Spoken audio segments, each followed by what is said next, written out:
A searing hot iron presses relentlessly into her skin, the acrid smell of her own burning flesh filling the air and choking her senses. The world narrows to a single point of unbearable agony. Her crime? It wasn't murder. It wasn't theft of gold or jewels. Her crime was daring to taste freedom. Countless enslaved people across the vast Roman Empire risked gruesome torture and a painful death for just one fleeting moment of liberty. But the punishments that waited for them if they were caught were somehow even more shocking, designed with a cold, calculated cruelty. This is the story of that unspeakable cruelty and the incredible, enduring bravery of the enslaved women who dared to defy the most powerful empire the world had ever known. Picture this. You're walking down a bustling street in the heart of ancient Rome. Allow your senses to take in the scene. The air is thick with 1,000 competing scents. The comforting aroma of freshly baked bread from a nearby bakery, the pungent tang of wine from a vendor's stall, the earthy smell of livestock, and the delicate perfume of a wealthy matron passing by. The noise is a constant, overwhelming symphony. The loud, confident shouts of merchants hawking their wares, the clatter of chariot wheels on stone, the murmur of a dozen different languages. This is a city of gleaming marble and unparalleled might, the undisputed center of the known world, a beacon of civilization. But force yourself to look closer. Look past the grandeur of the temples and the forums. For every senator you see, draped in a toga of perfect, brilliant white, a symbol of his power and purity, for every wealthy woman dripping with pearls and gold, there are dozens, even hundreds, of others whose lives are just a footnote, an invisible entry in the grand ledger of history. At the absolute height of the empire's power, it is estimated that nearly 40% of Rome's population was enslaved. They were the invisible engine, the silent, sweating workforce that built the magnificent aqueducts, served the decadent banquets, mined the precious metals, and raised the children of the elite. They were everywhere, yet seen by no one. In the complex society of Rome, slavery wasn't predicated on race or ethnicity as we understand it today. It was, instead, a brutal consequence of war, with entire conquered populations forced into servitude. It could be the result of crippling debt, or simply the profound misfortune of being born to an enslaved mother, inheriting her status as property from the very first breath. A slave was considered res, a thing, an object under the absolute, unquestionable control of their master. But what happens when that thing possesses a will of its own? What happens when a person, systematically stripped of her name, her family, her culture, and her freedom, decides with every fiber of her being that she wants her life back? For enslaved men, this existence often meant a sentence of hard, back-breaking labor in the open-air prisons of the fields or the suffocating darkness of the mines. But for enslaved women, slavery was a different, more insidious kind of prison. They were trapped not just by physical chains, but by the suffocating intimacy of the Roman household, the domus. Here, their bodies were never their own, constantly subject to the whims and desires of masters and, at times, the jealousies of their mistresses. So, what did it truly mean for a woman to defy this all-encompassing system? What desperation drove her to make a desperate, frantic run for freedom, and what terrible fate awaited her if, or when, she was caught? The answer is a harrowing journey into the darkest corners of Roman power, a story of cruelty designed not just to punish the body, but to utterly crush the human soul. Why would she even risk it? What could possibly build to a point where an enslaved woman would attempt an escape when the consequences of failure were so absolute, so final? To understand her bottomless desperation, you must first immerse yourself in her reality. Her day began long before dawn, rising in the damp cold to rekindle the hearth fire for the master's family. Her duties were a relentless, crushing cycle. Imagine the ache in her arms and back from hauling heavy clay buckets of water from the nearest fountain, trip after trip. Picture her spending hours grinding grain between heavy stones, a monotonous task that wore down her body and spirit. She would prepare and serve elaborate meals, the rich aromas a constant torment, a reminder of a life she could facilitate but never partake in. She was a nanny to children who were not hers, a hairdresser for a mistress who might strike her for a single misplaced pin, a seamstress, and often, an unwilling sexual partner in the dead of night. Roman law had no concept of rape or consent for a slave. Her body was legally classified as just another piece of household inventory, as available to her master as a chair or a goblet at any time, for any reason. A master's wife, the domina, could be a source of constant terror. Consumed by jealousy or wielding her own petty power, a mistress could inflict savage punishments for the tiniest perceived mistake or slight. Even the act of having children, a source of joy for a free woman, brought no comfort or security to an enslaved one. Her own babies, born of her body, could be sold away from her at a moment's notice, treated as nothing more than livestock. And any child she bore, even one fathered by her own master, was automatically born a slave, inheriting her status and condemned to the same life of servitude. Her existence was a state of what sociologists call social death, a condition where she was systematically stripped of her personal identity, her heritage, and her kinship ties, existing only as a functional extension of her master's will. So she runs. But how does she even begin? The escape itself was a monumental, almost impossible undertaking. The Roman Empire was a massive, politically unified territory with heavily policed roads and no easy international borders to cross for refuge. A woman might try to slip away during the noise and confusion of a public festival, disguising herself in the simple, drab clothes of a poor free woman and attempting to melt into the anonymous, teeming crowds of a metropolis like Rome. Others might have aimed for a bustling port city like Ostia, hoping against hope to stow away on a ship and disappear across the sea. But her chances were terrifyingly slim. She possessed no money, no support network, and her movements were far more restricted than a man's. Every stranger she met was a potential threat, a potential betrayer, since Roman law imposed severe punishments on anyone who knowingly harbored or helped a fugitive slave. And then there was the chase. A master would not simply accept the financial loss of his property. He would immediately post public notices, describing her age, height, build, and any identifying marks, offering a substantial reward for her return. For a more determined search, he would hire the fugitivarii, professional slave catchers. These men were brutally effective predators, armed with detailed descriptions, relentless tracking skills, and the full, intimidating backing of Roman law. They would hunt her without mercy. For the woman on the run, every shadow became a potential captor, every distant footstep the possible end of her desperate dream. And when they inevitably caught her, the true nightmare would finally begin. Imagine that horrifying moment of recapture. The sudden, violent shock of rough hands grabbing her, the cold, heavy iron of shackles being clamped onto her wrists. Her brief taste of freedom is over, and she is dragged back not just to a life of servitude, but to a formal punishment intended to be a brutal, living warning to everyone else who might harbor similar dreams. One of the first, most common, and most permanent punishments was branding. This was not a swift or merciful act. It was a deliberate, agonizing ritual of mutilation. An iron brand, heated in a furnace until it glowed a terrifying, bright red, would be pressed firmly into the flesh of her forehead, the one place on her body she could never, ever hide. The smoke, the sizzle, the smell of her own skin burning would be seared into her memory forever. The brand itself often consisted of 3 stark letters, FEG for fugitivus, the Latin word for runaway. Some masters, with a flair for cruel poetry, had more descriptive brands forged, with phrases that read, *team me, any fugium *, hold me, lest I flee. Her very skin was now a public notice of her transgression. This mark was far more than a physical scar. It was a permanent sign of her defiance and, in the eyes of Rome, her failure. She could never again hope to blend into a crowd or pass as a free woman if she ever got another chance to escape. The brand immediately identified her, inviting scorn, suspicion, and abuse from everyone she encountered. It was a powerful psychological tool, a constant, physical reminder that she had dared to challenge the absolute power of the system and had lost spectacularly. She would see it reflected back at her every time she caught a glimpse of her own reflection. Ancient writers like Petronius and archaeological discoveries of branding irons confirmed this brutal reality.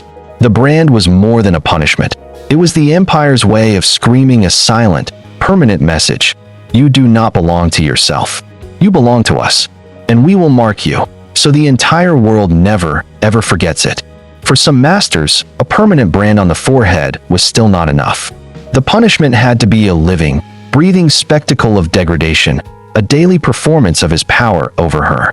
Imagine the feeling of being recaptured, beaten, and then put on public display, chained by the neck at the very gate of your master's house for all to see. The entrance to a powerful Roman's home, his domus, was a critical public space, a carefully curated statement of his wealth, status, and influence. Business was conducted here, guests were received, and social hierarchies were reinforced. By chaining a recaptured slave directly to the gatepost, a master transformed her from a person into a grotesque, living warning sign. She became a piece of architecture, a testament to his authority. She would be forced to endure the scorching Mediterranean sun in the summer and the biting winds and freezing rain of winter, with no shelter. But the relentless physical pain was often secondary to the deep and profound psychological torment of the ordeal. Day after day, from dawn until dusk, everyone who passed by would stare, whisper, and taunt her.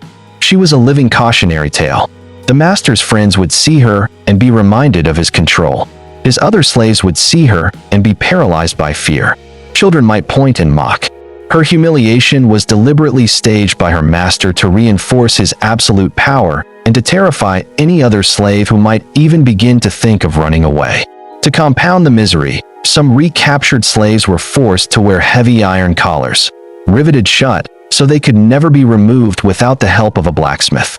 One such collar, discovered and now housed in a museum in Rome, bears a chilling inscription: "Hold me, lest I flee, and return me to my master Vivintius on the estate of Callistus." Her own body became a walking, breathing wanted poster. To be chained at the gate was to be completely dehumanized, made into an object of public theater, your suffering converted into a brutal lesson for all.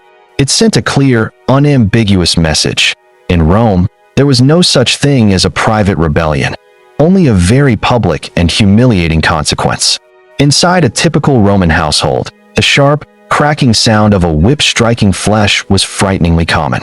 But for a recaptured escapee, that sound was a promise of unimaginable, extended pain. Roman law granted masters nearly absolute power, the vitae nescis potestas, the power of life and death, over the bodies of their slaves. For the enslaved, there was no trial, no appeal, and no limit to the punishments a master could deal out in the privacy of his own home. And the whip was their favorite and most frequently used instrument of discipline. When a woman was recaptured after an escape attempt, a flogging was not just a possibility, it was an absolute certainty. This wasn't just a few slaps or a quick lashing. It was a sustained, calculated, brutal beating, often carried out in front of the entire household staff to terrorize the other slaves and make an example of her. The great Roman writers, men like the historian Tacitus and the poet Juvenal, describe with chilling casualness the routine cruelty of daily life, where severe beatings were ordered for the most minor of infractions, a misplaced pin, a lukewarm dinner, a moment of perceived insolence. For the ultimate crime of running away, a master's rage would be truly limitless. She could be stripped naked and tied to a post or a frame, her back exposed. The instrument of her punishment would often be the flagrum, a vicious and terrifying type of scourge. It was made of multiple long leather thongs, but it was embedded with sharp pieces of metal, rock, or jagged bone, designed not just to sting, but to actively tear flesh from the bone. The pain would have been excruciating, a blinding agony that could lead to unconsciousness, permanent injury, or even death from blood loss or infection. The scars that crisscrossed her back for the rest of her life would be a permanent, painful map of her failed bid for freedom. If an enslaved woman was seen as particularly defiant or rebellious, or if she attempted to escape multiple times, a simple beating wasn't deemed sufficient.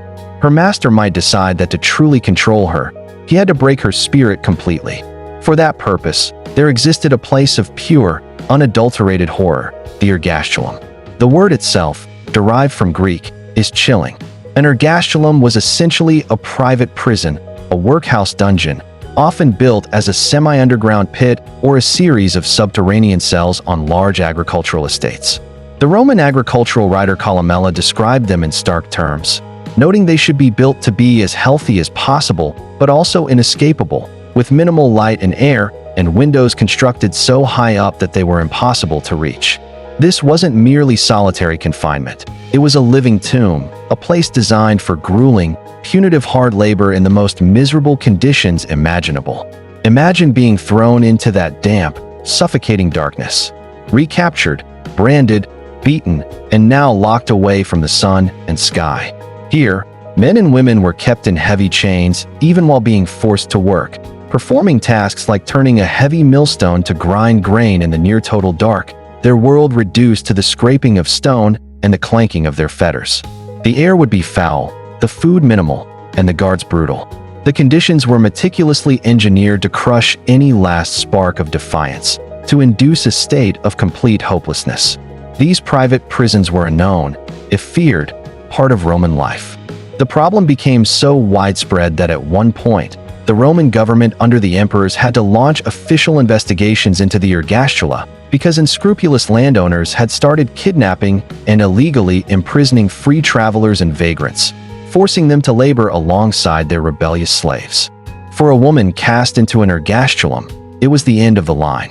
She was plunged into a world of perpetual darkness and chains, a place where hope itself went to die. The story of her punishment only gets more intense from here. The consequences escalate to a level of institutionalized cruelty that is truly hard to believe today. If you're finding this unflinching look into the brutal realities of history compelling, take a second to subscribe to the channel and ring the notification bell. You won't want to miss our deep dives into history's most shocking and often forgotten stories.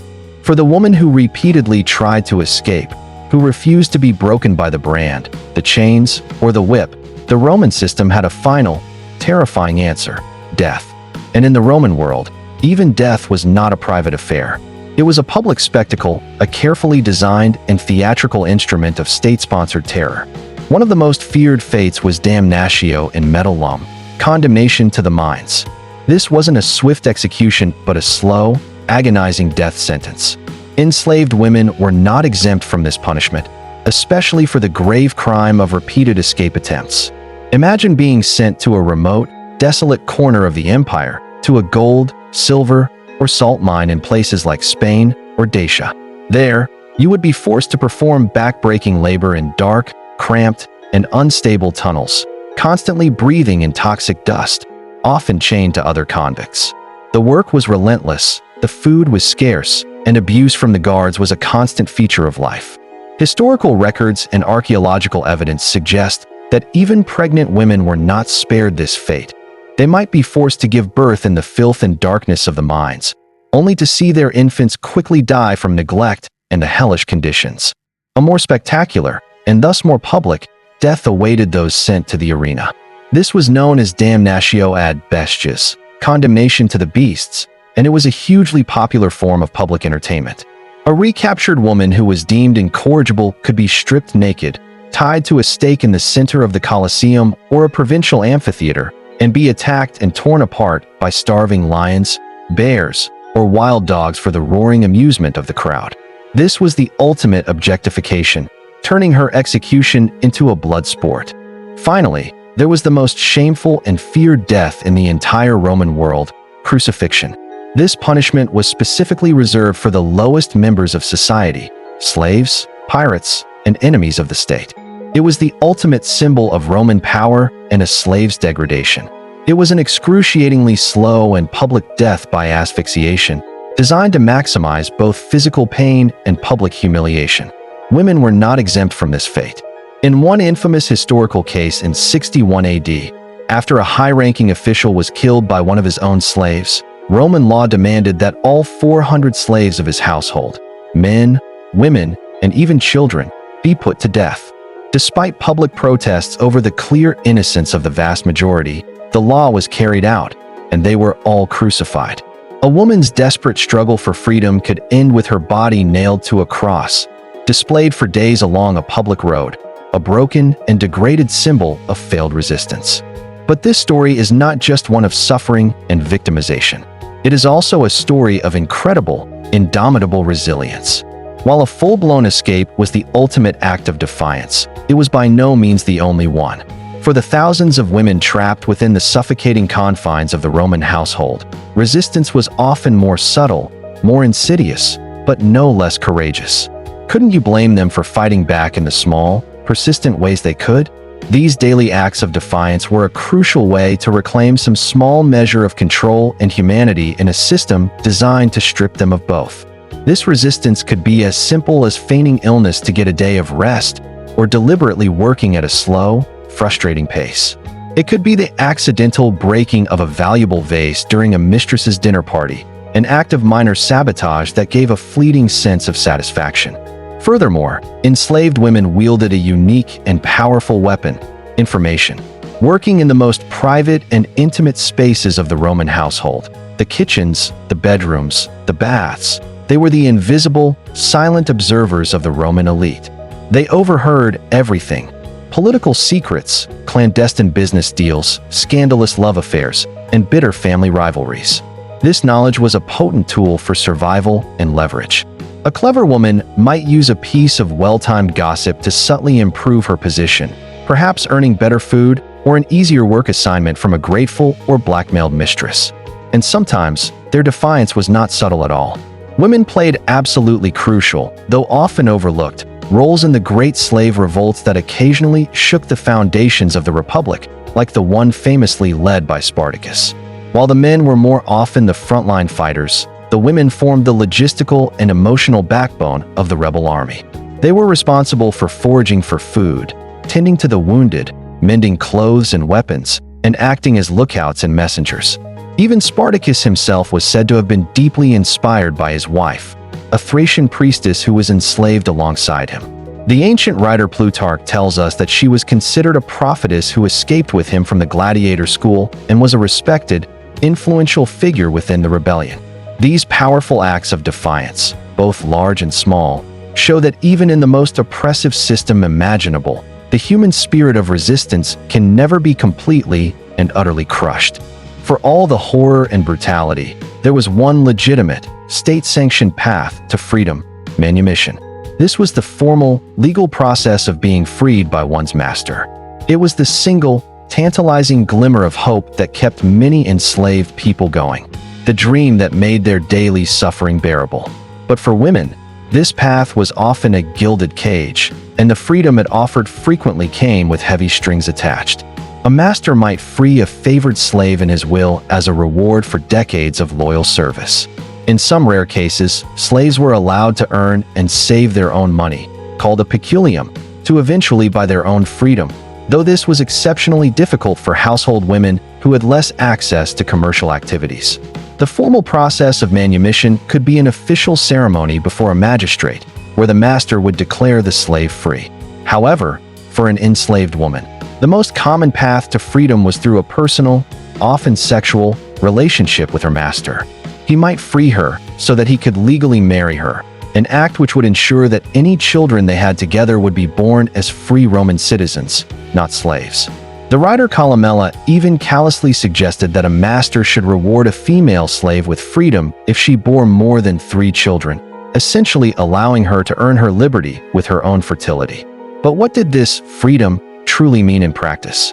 A freed woman, known as a liberta, was by no means equal to a freeborn Roman woman.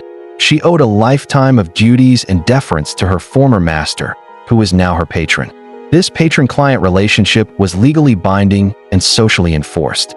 She was expected to continue to perform services for him, work for him for a certain number of days a year, and show him public respect for the rest of her life. And the deep social stigma of having been a slave, especially a slave who was known to have been sexually available to her master, was almost impossible to shake. While manumission was undoubtedly a victory, a profound step up from being property, it was a victory with serious conditions.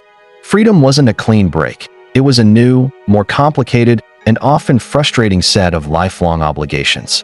From the searing, permanent brand on the forehead to the public shame of being chained at the gate, from the calculated terror of the whip to the living death of a subterranean dungeon, and finally, to the brutal, spectacular end in the mines, the arena, or on a cross. The fate of a woman who dared to escape Roman slavery was a masterclass in calculated, systemic cruelty. The Roman system responded with such overwhelming force not just to punish one individual, but to terrorize all who were held in bondage. Her simple, human desire for freedom was a fundamental threat to the very foundations of an empire built on conquest and domination. Her body could be branded, chained, and broken. Her name and identity could be legally erased. But her courage to risk everything she had for a single, precious moment of liberty could never be truly extinguished. In that act of defiance, however brutally it was ultimately crushed, these forgotten women achieved a kind of victory that the mighty Roman Empire could never take away from them. If you were captivated by the strength and resilience of these women, please hit the like button and subscribe for more stories of the unsung heroes and forgotten horrors of history. For your next journey into the past, check out our other video on what it was really like to be a female slave in Roman times, right here on the screen. Thanks for watching.